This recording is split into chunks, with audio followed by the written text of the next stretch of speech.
എന്താ നിഷാദേ? തൃശ്ശൂർ പോവാനാ. ആ പോവാലോ, ഞാൻ ഫ്രീ ആണ്. വണ്ടി എടുക്കണാ? ആ എടുത്തോ, വെയിലൊക്കെ അല്ലേ. എന്നാ ജാതി.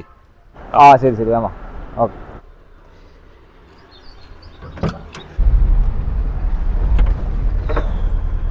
നമ്മൾ തൃശ്ശൂര് പോയിട്ട് ഒരു ബ്ലോക്കിൽ ഇവിടെ നേരത്തെ എത്തിയില്ലേ?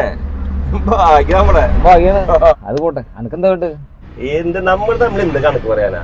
ഈ എന്താ തന്നെ അതല്ല ഈ എന്താ പറയേ. ഇന്നേക്ക് ഒരു 700 രൂപ.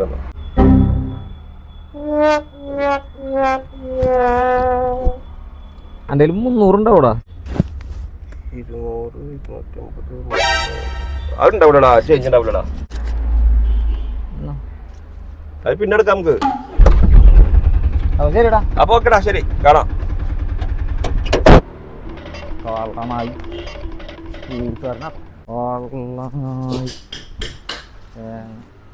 अड़िया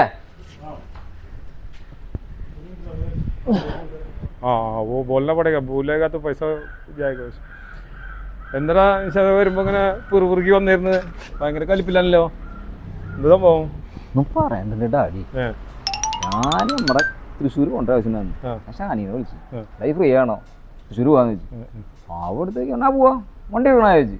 ഞാൻ വെയിലൊക്കെ അല്ലേ, വണ്ടി എടുത്തോ പോവാന്ന് പോയി. ചെറിയ സാധനം കൊണ്ടുവരാണല്ലോ, ബസ്സിന് പോയ 100 രൂപയുടെ കേസുള്ളൂ. പോയി എന്നിട്ട് നമ്മൾ കൂട്ടുകാരന്മാരല്ലേ, നമ്മളെ മര്യാദ കഴിഞ്ഞപ്പോൾ എന്തെങ്കിലും വല്ല ഡീസൽ അടിക്കാനാ എന്തെങ്കിലും വാങ്ങിച്ചിട്ട് എന്താ വേണ്ടതെന്ന് വെച്ചപ്പോൾ അവിടുത്തെ 700 രൂപന്ന്. അതെന്തായാലും പോട്ടെ, എന്തായാലും പോയി, ഇന്നത് നഷ്ടാ. ഞാനെടുത്ത് 1000 രൂപ കൊടുത്തു, ബാക്കി 300 അവൻ പറഞ്ഞത് പിന്നെ ഷാനി നിനക്ക് അറിഞ്ഞൂടെ കിട്ടു. പണിയുണ്ട്, നമ്മളെ മറ്റേ മെയിലില്ലേ മുട്ടയില് ചെയ്യണം. അവൻ ഞാൻ നല്ലൊരു പണി കൊടുക്കും. അവനേ മുട്ടയിൽ നല്ല പണി കൊടുക്കും ഞാൻ. അല്ലടാ നിന്റെ വണ്ടിയുടെ എന്തായി? എപ്പോ പണി കഴിഞ്ഞിരിക്കണതാ? രണ്ടുപോയി. മുട്ട പിടിച്ചിട്ട് ഞാൻ മെയിലേരെ എടുത്ത് കൊടുക്കുന്നുണ്ട്. അവനെ സാധനം വെക്കും ഞാൻ.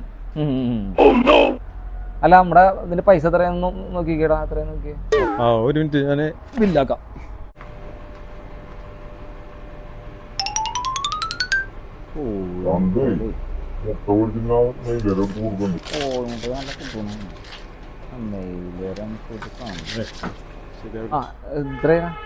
അത് കുഴപ്പമില്ല, നമ്മൾ സ്നേഹിതന്മാര് എന്ത് കണക്ക് നോക്കാൻ.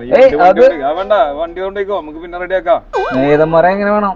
അവൻ കണ്ടില്ലേ ഞാൻ മുട്ട പിടിച്ചിട്ട് കേട്ടോ. അതെ, മുട്ട 2 മേടിക്കണ്ട, 1 മേടിച്ചാൽ മതി, അവനക്കുള്ളത് മാത്രം. ആ ശരിയാ, ഒരെണ്ണം മതി, ഇനി ഒരെണ്ണം മതി.